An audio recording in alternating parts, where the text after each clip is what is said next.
Good morning, guys, and welcome back to Dusting Off Warlord Saga of the Storm, featuring Gnorrow Yaw.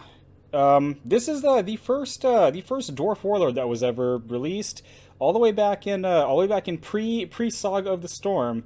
I believe I mentioned Logan was one of these two. Back then, kind of interesting. They didn't have skill back then. How do we? There we go. There we go. Oh, it's beautiful.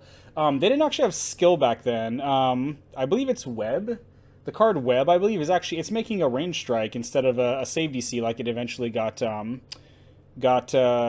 printed as when the game first actually dropped. And then the three little drops on the bottom for hit points, kind of cool. Originally, the original Gnorrow, you did not have to. He was worded slightly differently. You didn't have to discard a card to use his ability. That would have been nice, but whatever. So Gnorrow Yaw, speaking of his ability, he is a 5th level good dwarf cleric. He has +5/+0 for his attacks and 15 armor class, +9 skill and 3 hit points. I believe I mentioned this in relation to, I think it was Havel and Tansik.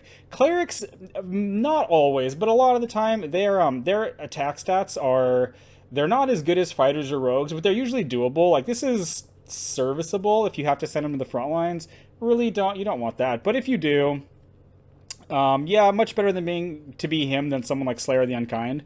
So obviously, Gnorrow has got his ability here. Spend order. Discard a card from your hand to search your deck for a card with the Gargoyle trait.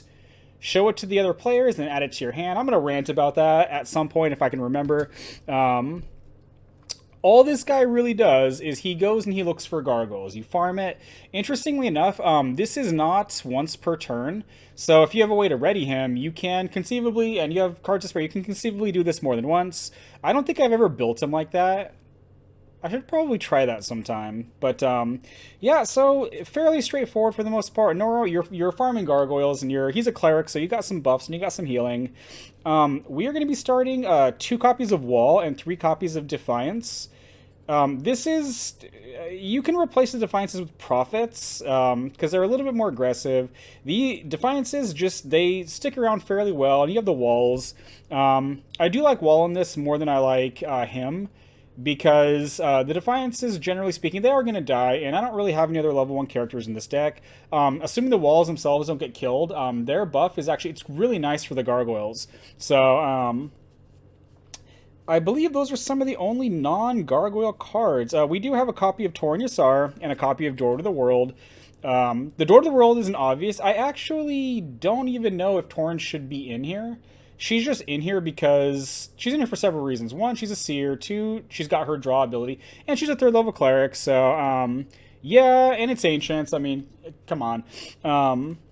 So, on to the Gargoyles then. So, as far as level 3s, we've got, obviously, 3 copies of Nilram. This guy is, if you're running any number of Gargoyle, well, maybe not any number. If you're going in any way Gargoyle heavy, you probably want 3 copies of this guy.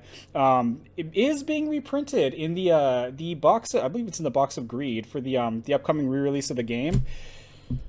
Nilram is so funny because, I mean, okay, so I didn't play too much during Epic Edition. I really didn't like Epic Edition. In my opinion, this is just my opinion, whoever was in charge of designing Epic Edition, I really get the sense they did not like the fact that Warlord, I think I mentioned this before, they didn't like the fact that Warlord used D20s.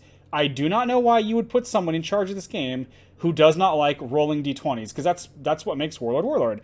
And, you had cards like the Nemesis, he's got an auto kill ability. You had, what's his name? Etra Bloodvine, which wasn't really too difficult to do wounds with Etra Bloodvine back when the Cerebral, rules in place. Auto wounds, ways to set your deck. It was just like, I really, really did not like Epic Edition. And so I didn't really play it too much. I bought very little product when it was being printed. I bought starters here and there. But yeah, just, and so where I'm going with all this is, I did not actually get any copies of Nilram until after the game was done. I don't think, I don't even think I got these until even 4th edition was done, being printed.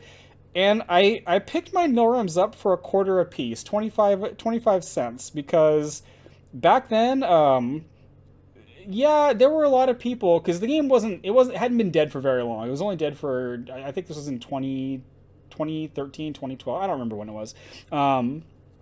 But there were plenty of people back on the old side, the old Temple of Lore, who had a lot of them had collections still. They didn't really value the cards because it was like they weren't really worth a whole lot. So, and then flash forward a couple years, and people were like, "Wow, like we all want Nilrims," and I saw them going for some absurd amounts. So I'm really glad they're being reprinted. These current ones here, I have my real ones over there. These ones are actually someone was doing foil, I guess foil reprints. He was printing these, basically making foils out of them, and I want to say he was printing these like onto magic cards because I think one of these, yeah, this one actually has a magic back.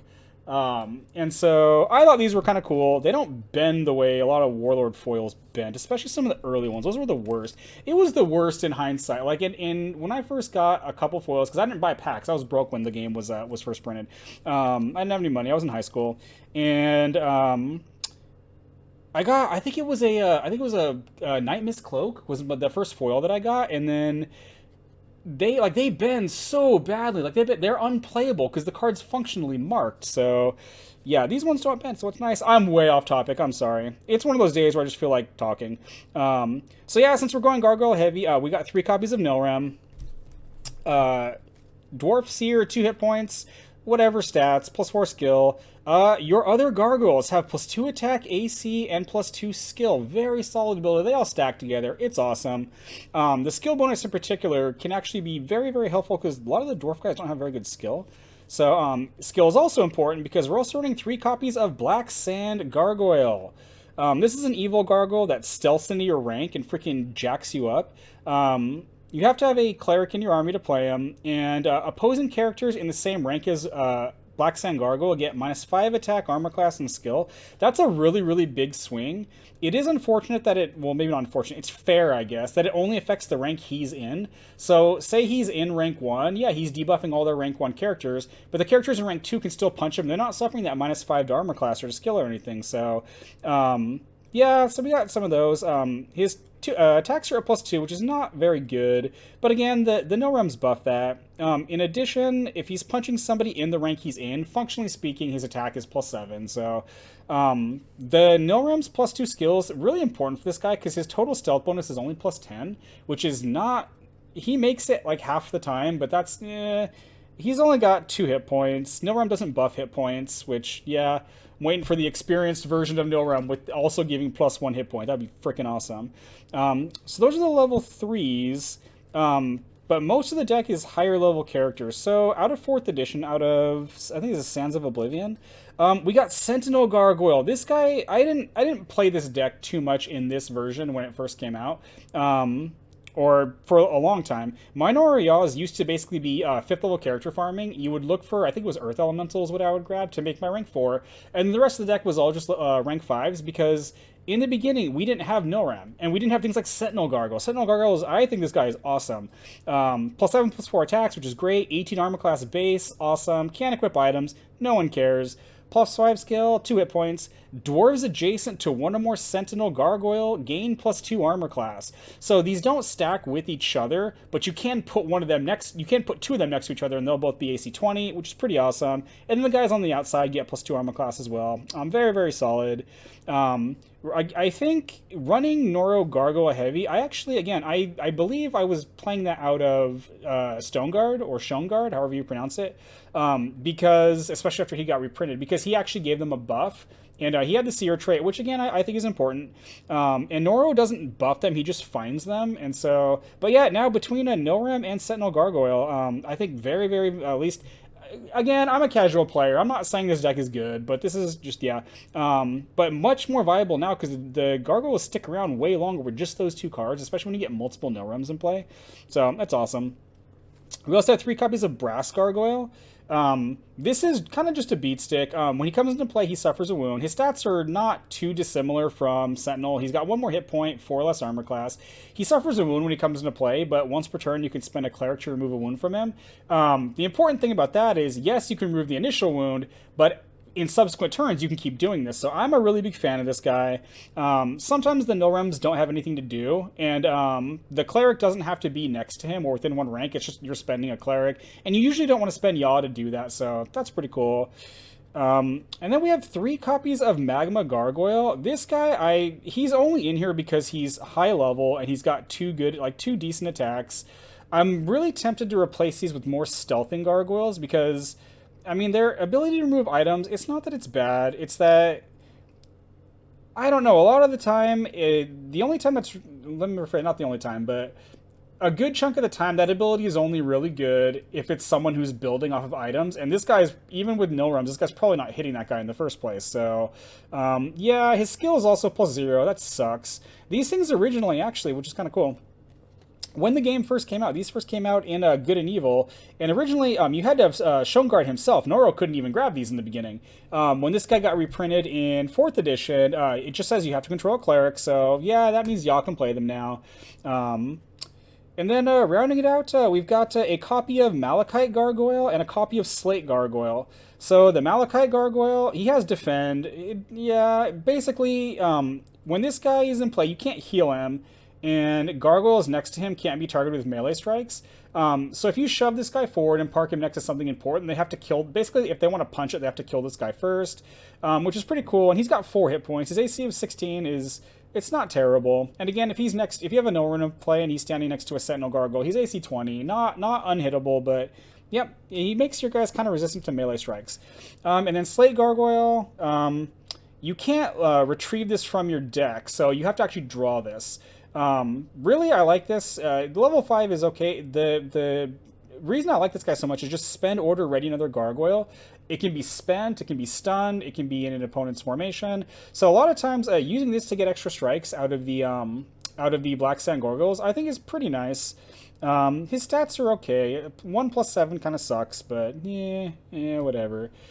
So that is the character base. Now, again, this deck changed quite a bit when No-Rem came out, because now when you're running Baskerite Mark, we're running 3 of these, because these you can throw these on Gnorrow and it will help with, another card, but having the bonus from the one No-Rem being doubled to +4 at all times, like you don't have to play an action to do it, it's just always active, is pretty freaking solid. So I'm okay, even though these are unique, you can't have more than one. I'm okay with this because if you draw extras, you just toss them to Gnorrow and it's fine. We also have 3 copies of Premonition. I mentioned that No-Rem being a seer was kind of important, and Tauren being a seer was kind of important. Gnorrow himself is not a seer, but a lot of times one of my first actions, because I have so many other characters, one of my first actions is almost always grabbing a No-Rem. It doesn't help the starting characters, but it helps pretty much everything that comes into play after that. And this can be really strong when it's really strong. It can be a dead card sometimes. Actually, I've had quite a few games where it's a dead card. But when it's good, it can be a lifesaver when it's good. So yeah, looking for a No-Rem and then being able to use Premonition, just yeah, pretty awesome. We've also got some healing. We've got 2 copies of Sacrifice and a copy of Minor Miracle. You can do 3 copies of Sacrifice. Minor Miracle, you can only play 1 per turn. And until you get the Slate Gargoyle out, Gnorrow is the only one who could play it. And that means if your meta, this doesn't really apply to us, if your meta plays Exhaustion, then he can become spent from that, or it can be canceled. The Walls can play Sacrifice if you absolutely have to, and then again, the No-Rems can play Sacrifice also. So yeah, you can do that. But we're also running 3 copies of Fulfilled Destiny. This is a react. It reduces the wounds to 0, which is pretty awesome when someone is like, I mentioned Brickta in the last video, how about she's generating these freaking +27s that do like 4 wounds to you, and it's like, yeah, not much lives through that. Fulfilled Destiny can keep a character alive against something like that. It doesn't matter how many wounds they're doing. And it does let them draw a card, but again, this doesn't spend to use it, so even if Gnorrow has spent to use his ability, you can play this, and your No-Rems can play this. It's just, I'm a big fan of this card. Yes, giving them another card, it can kind of suck, but again, it's 3rd level, fully healing something or fully reducing wounds on something. So, and it's not an item, which is nice because a bunch of the gargoyles can't equip items. So that's pretty cool. And then, because Gnorrow is a 5th level cleric, we've got 3 copies of Mass Blessing and 3 copies of Blood Beneath Your Wings. Mass Blessing is kind of a no-brainer. This would be potentially... The math doesn't really add up unless you draw multiples of these. This is why you can put the Baskerite mark on Gnorrow, because it will make the Mass Blessings +7. It is better on the Milrems in any scenario except... Actually, in practically all scenarios, it's better on them, but if they die and you draw another one or whatever, it makes your Mass Blessings +7. Blood Beneath Your Wings just readies all characters in play. This can not be good, and Gnorrow can't use his ability and this in the same turn because they're both spend orders. But this can, because a lot of the times you're just stunning guys forward. Not all the time, but a good chunk of the time, your guys are going to outlast other people, so you usually have either a numbers advantage or just a general character advantage in terms of, yeah, they might have more guys than you, but your guys are pretty good, their AC is high, their attacks are high, so yeah, you get some mileage out of that. Again, it does ready their characters too, and because this targets everybody, if anybody is able to cancel an action targeting them, it'll cancel the entire thing. But yeah, very, very nice to have that when there is a black sand gargoyle in their formation, and it's like, say they're behind a wall of bodies. This actually, I'll get into this, happens sometimes where you can't really get to them, and so it's just watching the black sand just scurry towards them, like kind of slowly sometimes, and being able to get 2 attacks out of them can be kind of nice. As far as other toys go, so we have some movement cards here. We've got a copy of Stormwolf, which is a fighter cleric steed that can move somebody forward. It can't move you two, but you can move somebody next to you forward. A copy of Messenger's Head, which is the familiar for Nothrogs that came out of the 20th anniversary set. Technically not just for Nothrogs, but it's better with Nothrogs. You can spend it to move another adjacent or Nothrog within 1 rank character forward. Yeah, it's just movement. And then another familiar, Totem Crawler. This came out of 4th edition.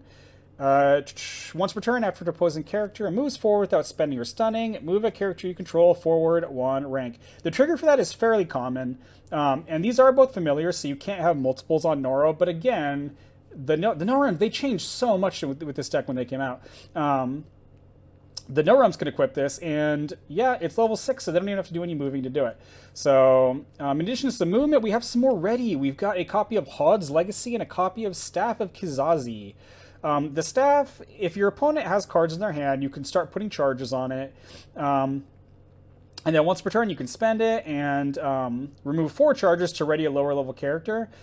It does not matter if they're spent or stunned, and again, they could be in an opposing formation. So again, the Black Sand Gargoyles. So pretty solid. And then Hod's Legacy is you can spend it to ready a spent, not stunned character of the same faction, which you're not really going to do that too much, I think, with Gnorrow.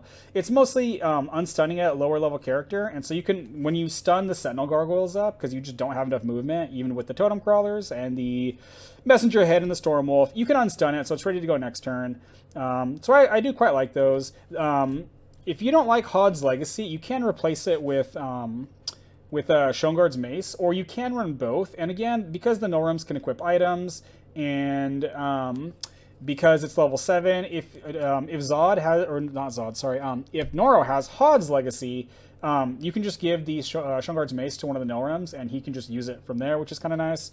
Then we have 1 copy of Ring of the Savant for some retrieval of spells from your discard pile. Also, this probably more than anything I'm happy is being reprinted, because these things became kind of freaking expensive to get. I'm gonna tell you right now, like, I feel really stupid. I only bought 1 treasure chest because I wasn't really playing Warlord too much when it was released. I should have bought like 20 or 30 of them or something like that. And then rounding it out, just a single copy of Kor's Banner. I play this in a lot of dwarf decks. It's just healing, and it's not. I mean, it's not super reliable. Gnorrow's got +9 skill, so he needs to roll 6. So, but I mean, the wound removal, there's no range limitation, so it can help heal a Black Sand Gargoyle in the opposing formation. And yeah, I like that. I think it's cool. Again, there's probably ways you can heavily optimize this. If you head over to Guardians of the Storm, I'm sure there's like probably way better versions of this, but this is what I play. I play Warlord to have fun, and I have fun playing this some of the time. One of the issues that I have with this, I guess, with this deck, This deck is actually present in multiple factions. This is just dwarves and gargoyles. It also exists as lycanthropes and freaks under a Beastmaster Eladric, whatever his name is. It exists in... I don't think it exists in Northward because they don't really have a cleric that works with siege outside of console and doesn't really do much for them. Yeah, it's present with undead for elves out of several different elf warlords. Most of the time, it's kind of fun to play because your guys they're really tanky and you just outlast your opponent. And like Gnorrow is usually hiding way in the back, so when I lose with this, it's usually because something gets him. Either something shoots him from way far away, or someone stealths in your rank and just kills him, and it's freaking awful. But one of the problems I've had playing this deck is when you run into similar decks, it becomes two shields clashing against each other. Like nothing's really happening, and it's just I think that's flavor text on some card. But I mean, my brother, he plays. He's really big on Alisara, and his Alisara deck is pretty much a similar version of this, just out of a wizard summoner instead of a cleric. And he grabs Shadow Reavers, he grabs Blitzers, he grabs Wanderwretches, he grabs, what is it, Nightscale? Not Nightscale. Maybe it is Nightscale. I should remember this. The Stealthy Dragon, which actually kills me more often, maybe not more often than not, but... And the decks, they can't kill each other because I've got all this healing, and this was so bad when I was running Schoengarde's Mace, because it's like, he finally kills something, and I just put it back into play, and I finally kill one of his guys after, getting through freaking stupid planar checks against Shadow Reaver. I finally kill it, and he lifes his magic, and it just comes right back. And or he consumes from within, and it just comes right back. And so we just sit there. The games aren't particularly interesting. It takes forever, and it's just kind of depressing where like nothing's happening. Like your guys have all these amazing buffs, but nothing's really happening, and you're just sitting there. So. I probably shouldn't have ended this on a depressing note like that. But outside of that, like some of the games I've played against where that's not the case, it really is kind of like having like a herd of elephants that are just like, and you smash other people's side, and it's a lot of fun. So, yeah. All right, I'm carrying on now. Thanks for checking this out, guys. God bless you, and I'll catch you in the next video.